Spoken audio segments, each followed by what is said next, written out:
नमस्कार जोहार दोस्तों, मैं हेमंत महतो और आप देख रहे हैं बोकारो आज तक। मैं अभी मौजूद हूँ, ये मंजूरा गांव पड़ता है, भूताही तालाब सामने है और ये सड़क पेटरवार खैराचातर मुख्य पथ है। और मैं खैराचातर की ओर जा रहा था, इसी बीच खतियानी संघर्ष मोर्चा के प्रमुख सदस्यों में से एक इमाम शफी साहब भेंट हुए। ये शायद पेटरवार की तरफ जाते होंगे। इसी दरमियान हम लोग सोचे कि कुछ खतियानी आंदोलन के संबंध में बातचीत कर लें, क्योंकि यही इमाम साहब कल जमशेदपुर से कुछ प्रशिक्षण लेकर लौटे हैं। आंदोलनकारी सूर्य सिंह बेसरा के साथ मीटिंग हुई थी और उनके और कई समर्थक थे। तो देखिए, ये भूताही तालाब भी है, पानी अभी कम भरा है क्योंकि इस बार बारिश अभी तक कम हुई है, लेकिन पानी अभी भी बहुत है उत्तर की साइड पर। इधर ज़रूर सूखा हुआ है और ये सुंदर सा नज़ारा देखिए, पेड़ भी लगे हुए हैं। पेटरवार और खैराचातर मुख्य पथ है, सामने बग्यारी मोड़ है और डीवीसी सब स्टेशन भी इधर है। तो चलिए हम लोग बातचीत शुरू करते हैं और कोशिश करते हैं इमाम शफी साहब से। चूँकि इमाम जी, ऐसा है कि आप लोग पिछले 2 साल से लगातार खतियान आंदोलन कर रहे हैं। खतियान आधारित स्थानीय नीति और नियोजन नीति झारखंड योग को मिले, है ना। तो सबसे पहले स्वागत भी है आपका। जोहार, स्वागत, शुक्रिया आप तमाम झारखंड वासियों का। तो एक सवाल है आपसे कि आप लोग संघर्ष कर रहे हैं, पूरे झारखंड के लोग एक साथ, लेकिन अलग अलग बैनर पर क्यों? उधर जयराम भाई अलग अपना समिति बनाए हुए हैं, झारखंडी भाषा खतियान संघर्ष समिति। कुछ और लड़के जो बनाए हुए हैं झारखंडी भाषा संघर्ष समिति। आप बनाए हैं सूर्य सिंह बेसरा के साथ मिलकर खतियानी, क्या है आपका? झारखंडी खतियानी मोर्चा। हाँ, झारखंडी खतियानी मोर्चा। और सिल्ली के पूर्व विधायक भी खतियानी की मांग को लेकर ही संघर्ष कर रहे हैं। लगातार वो पैदल मार्च भी किए हैं, कई जगह पैदल गए हैं और उनका भी एक अलग दल है जिसका नाम है खतियानी, क्या है उनका नाम? है खतियानी पार्टी या कुछ नाम है। और इस तरह से गीताश्री उरांव भी अलग अपना बनाई हुई है। तो आप लोग एक मंच पर क्यों नहीं आते हैं? क्योंकि एक ही विचारधारा है, एक ही मूल मुद्दा है, एजेंडा एक ही है। तो आप लोग एक साथ मंच पर क्यों नहीं आते हैं, एक बैनर तले क्यों नहीं आते हैं? यही सबसे बड़ी दुर्भाग्य है। और यहाँ पर कोई भी किसी का नेतृत्व स्वीकार करने के लिए तैयार नहीं है। झारखंड वासी जो करते हैं, सोचते हैं कि हम जो है सबसे आगे हैं, कोई सीखने के लिए तैयार नहीं है। अगर सूर्य सिंह बेसरा साहब, मैंने पिछले 6 महीने से देख रहा हूँ, वो प्रयास कर रहे हैं, लगातार प्रयास कर रहे हैं। इससे पहले भी समिति उन्होंने बनाया था, समन्वय समिति, और सभी आंदोलनकारी को बार बार बुलाया गया, तो एक मंच में कोई आते नहीं है।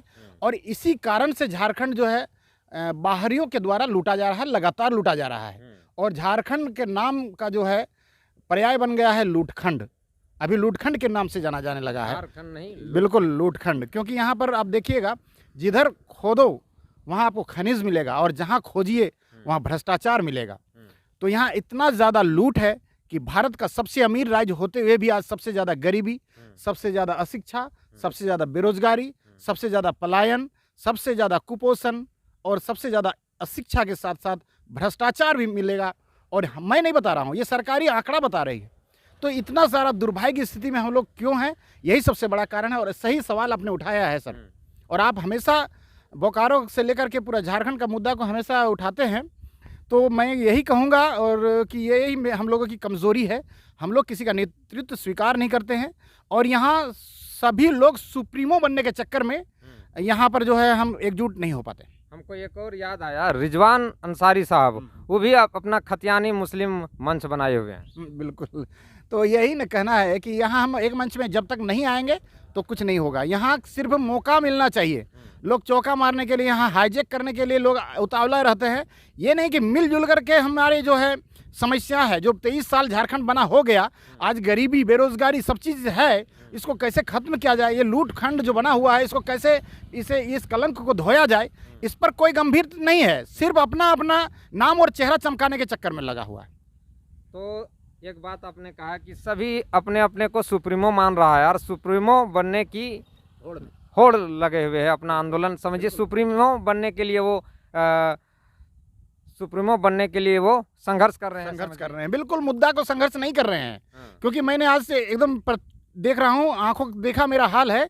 जब 2021 में हम लोगों ने भाषा आंदोलन शुरू किया था बोकारो में, उसके बाद धनबाद से होते हुए पूरा देश में, जिस तरह से पूरा राज्य में, उसके बाद देश में भी इसका गूंज उठा था।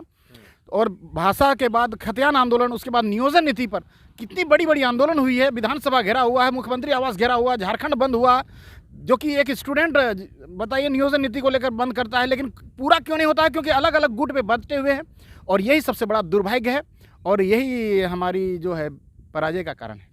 अच्छा, ये बताइए कि अभी डुमरी में उपचुनाव होने वाली है, और जयराम की पार्टी कहती है कि वहाँ हम श्रद्धांजलि देंगे, उनके प्रति सहानुभूति रखेंगे, क्योंकि वो शुरू से ही स्थानीय नीति के पैरोकार रहे हैं, लगातार विधानसभा में भी आंदोलन किए हैं, और जेल भी गए हुए हैं वो स्थानीय नीति को लेकर। उनका कहना है कि हम वहाँ पर अपना उम्मीदवार खड़ा इस बार नहीं करेंगे।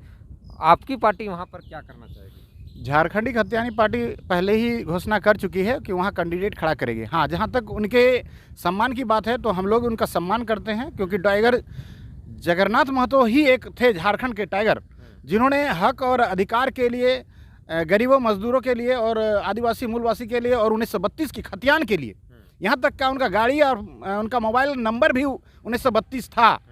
तो वो सच्चे सिपाही थे झारखंड के, वो नहीं रहे। ये बहुत दुर्भाग्य है, हमारा बहुत बड़ा क्षति है। लेकिन राजनीति में इमोशनल नहीं चलता है। यहाँ हमें अपने मुद्दे को लेकर सामने आना होगा और जम करके डुमरी विधानसभा चुनाव में उतरेंगे। और हम लोग ये तीसरा विकल्प जो है, तीसरा विकल्प नहीं बल्कि पहला नंबर का विकल्प बनने का हम लोग भरसक प्रयास करेंगे। देश में एक कानून लागू करने का प्रयास किया जा रहा है, यूसीसी, यूनिफॉर्म सिविल कोड, समान नागरिक संहिता। उसमें क्या है कि सभी यहाँ के जितने धर्म है, या आदिवासी धर्म हो या हिंदू, मुस्लिम, सिख, ईसाई, बौद्ध, जैन, सभी धर्मों को एक किया जाने का ये प्रयास है, और एक देश एक कानून। तो इसमें क्या है कि कुछ ऐसे धर्म वाले लोग हैं कि अपना उन लोग का पर्सनल कानून बना हुआ है। आदिवासी हैं या मुस्लिम पर्सनल लॉ बोर्ड है, या कुर्मी समाज का भी अपना कुछ CNT है, या जन्म मृत्यु संस्कार जो अपना नियम से चलता है। क्या वो प्रभावित नहीं होगा?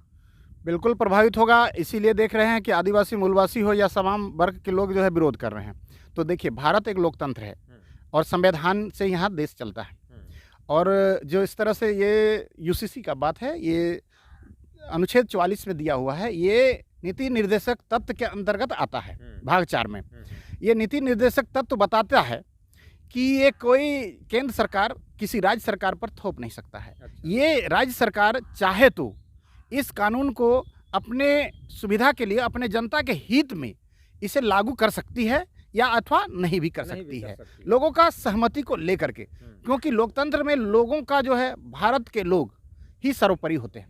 तो उनके विचारधारा, उनके खान पान या इस सब में कोई पाबंदी नहीं लगाना चाहिए। जैसा लोग चाहेंगे इसके अनुसार, उदाहरण के लिए कि किसान जो कानून बना था आज से 2 साल 3 साल पहले, उसके विरोध में किसान लोग कितने 2 साल लगभग लगातार आंदोलन किए। और उसको अगर किसान ही वो आंदोलन, वो जो कानून है किसान कानून नहीं चाहते हैं, तो फिर वो किसान कानून क्यों? मुझे यदि अभी खाना नहीं है तो जोर जबरदस्ती खाने में करने से क्या फायदा? क्योंकि आपको जब भूख लगेगा तो स्वतः ही मांग करेगा।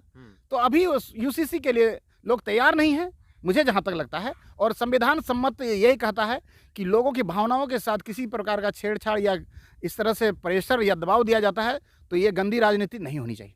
तो इमाम शफी, यूसीसी के बारे में आपका यही कहना है कि भारत विविधता और बहुरंगी वाला देश है, यहाँ विभिन्न भाषा और विभिन्न समाज के लोग रहते हैं, अपना संस्कृति अलग अलग है, और उनका संस्कृति, हाँ, प्रथागत संस्कृति है, अपना नियम कानून है, लॉ है, उसको समाप्त नहीं किया जाना चाहिए, क्योंकि उसको समाप्त करने से उसका अस्तित्व समाप्त हो जाएगा। मानव अधिकार भी खत्म होता है। मानव अधिकार, बिल्कुल, मौलिक अधिकार तो खत्म होता ही है, मानव अधिकार भी खत्म हो जाएगा। तो क्योंकि क्या खाना है, क्या पीना है, इस पर साफ साफ कहें कि आप यूसीसी का भी विरोध करते हैं।